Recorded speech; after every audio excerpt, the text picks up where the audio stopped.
Hey folks, welcome back to the channel. Happy Catty Crypto here. So this is a video, I'm pretty much recording it around 25 past 2 at night. My body clock is absolutely trashed from being obviously in a trauma ward. It's really on the go. I mean, it's like the nurses black out the noise of the buzzers, and there was just buzzers going on, and I ended up sleeping a lot during the day when I could. Just pretty much taking morphine naps. And yes, I am on very strong painkillers. I'm on liquid morphine, which is possibly, I think, the high. I've never had it before in my life, and it really does help with the pain. So a lot of people have sent me more messages, pretty much just sending their love and everything like that, and I really do appreciate it. So without further ado, let's get into this video, and it is pretty much addressing the CZBINANCE, the 1.2% burn tax, and how it pretty much stands at the moment. And I'm going to break it down. I'm going to do a little bit of speculation on it, and I'm going to give you a perspective from my point of view. So we all know that Binance burns BNB yearly. They just completed their 20th BNB burn, as you can see down there, 1.96 million. So they understand burning better than anyone. Now, CZ also mentioned the buyback and burn initiative to do Quan. It was never followed through, which is absolutely crazy. Well, actually, no, that's actually not true, because there's loads of people who are buying back and burning, like Lunk DAO and all the other amazing people across the board. Meta Gloria. I mean, my memory's not great at the moment, so I'm going to miss a load of people, but I am sorry. But there are a lot of people out there. I've not added to that list yet, but I will be soon adding to that list, and then we can take that position and say, right, we are actually burning as a community. So yeah, looking forward to that. So as you can see in front of me, there's a tweet saying their blockchain needs to implement the burn first. Okay, and this is pretty logical. I've put up other videos pretty much stating that they can just implement it and things like that, which they can. Coinin have proved this across the board that they're able to do that. Coiner are another exchange, the only exchange to implement the 1.2% burn tax, in fact.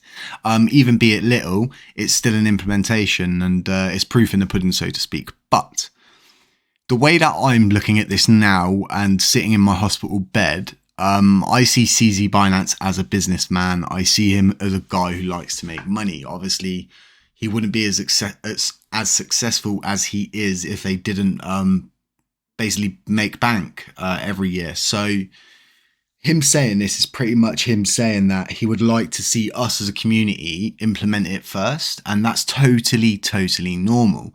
So once we do implement it, that's when we would then like to see people like CZBINANCE and the Binance Exchange actually take these 1.2% burn tax implementation and executing them in due course, and not beating around the bush with all kinds of crazy stuff like that.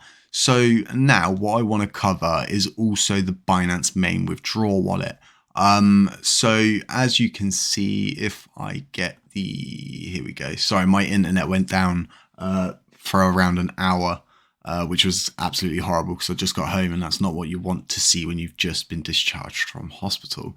So this hot wallet's still accumulating, okay, folks? And as to these coins that went missing, it is strange. They should have come out and they should have addressed these coins by now. And I mean, where they're at the moment, it's addressable. In my opinion, it was addressable here, and then it became even more addressable here, and then just even more the case here. Now they've come out straight away, stamped down on a lot of Bitcoin FUD, and yeah, but we just don't know, because we've just not had any solid answers from Binance themselves. I mean, it's pretty obvious it's their exchange wallet. They've stated they store users' coins mostly in cold storage, so I would have thought 2.6 trillion Lunar Classic coins would possibly be in cold storage. Now, another theory that someone's put forward to me is pretty much, do I not think that the 1 trillion coins that got sent out of the dev wallet are users' coins? And I said that can't be the case, because no one is able to move during that halt. No one. The only people that would have been able to do it is Binance, because they have access to their on-chain systems. Now, everything was shut across the board. I mean, you couldn't buy it, you couldn't sell it, you couldn't do anything with it the second time round. A lot of people got lucky the first time round, and a lot of people didn't. People like Matthew Perry made a very, very substantial amount of gains. But like I said, on this second blockchain halt, we just did not see that. So as to this, let me know what you folks think. I'm going to run a poll and I'm going to ask the community. It will probably be up as this video goes up in the community section of the YouTube channels, if you believe that this is Binance's coins, users' coins, or a mix of both. And yeah, that's all we can do, is just keep tracking it and hope and pray that we don't see the wallet do this again, because that's just dangerous. And as to them doing this, we definitely know it was them. It's solid concrete evidence. I mean, the blockchain hole, everybody knows exactly how bad that was across the board. Yeah, and we were all locked out. It wasn't just like one or two people, it was everybody across the board. And I mean, if you know somewhere where you could trade it in that second blockchain hole, or you could buy and sell it in that, do let us know in the comment section and I'll go through and check. But as far as I'm aware, there was nowhere. There was nowhere. Anyone that was listing it complied with the airdrop terms of doing a ticker change and all kinds of things like that. And we do know that there's been a ticker change. There's also a video gone up early this morning on both channels pretty much about LunkDAO's doing a retweet to burn. Do go and retweet that. It does help. It helps the community burn more just from retweeting it. It's really simple. And you can just go on Twitter straight away, click on LunkDAO, and it's right there.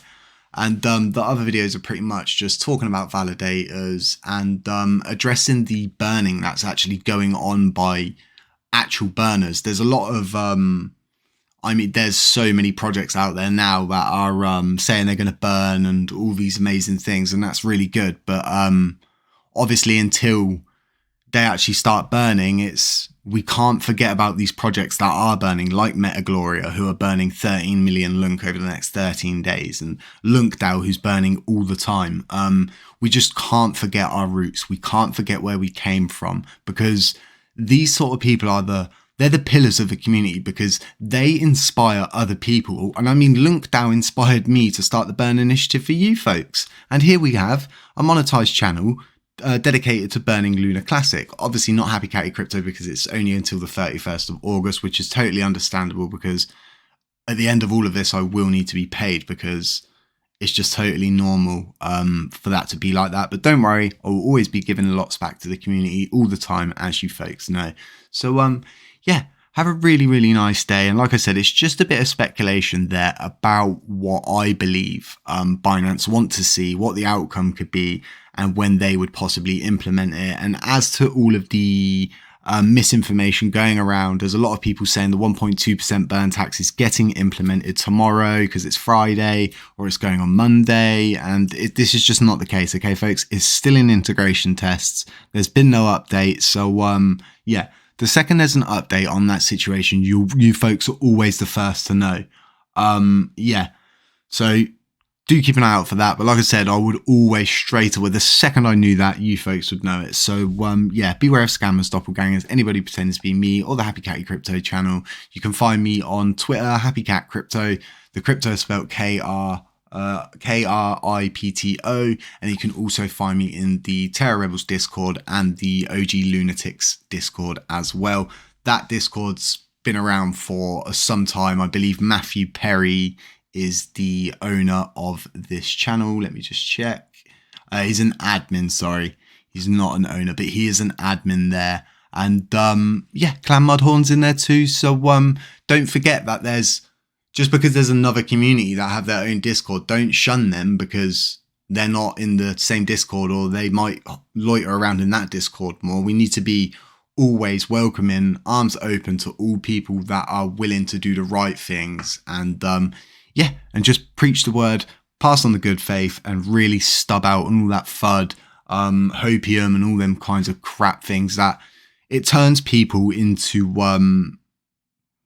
like you come away from crypto with a bad experience because of things like that. It's insane. So two of my friends have come forward recently to say to me that they got the crypto.com card where they staked 300 Crow, and obviously how long you have to stake it. to where they put it in to where it is now, and they're just absolutely devastated and they feel like they've been robbed. And I've just said to them, look, just have patience with it. You invested in it. You need to always invest for the long run and stuff like that. And the moon doesn't come overnight, and the moon might not ever come for a coin that you're holding. And that's just the way things are. Everything's based off of utility in this ever growing cryptoverse. So yeah, stay safe out there, folks. Like I always say, catch you in the next one. Shloop.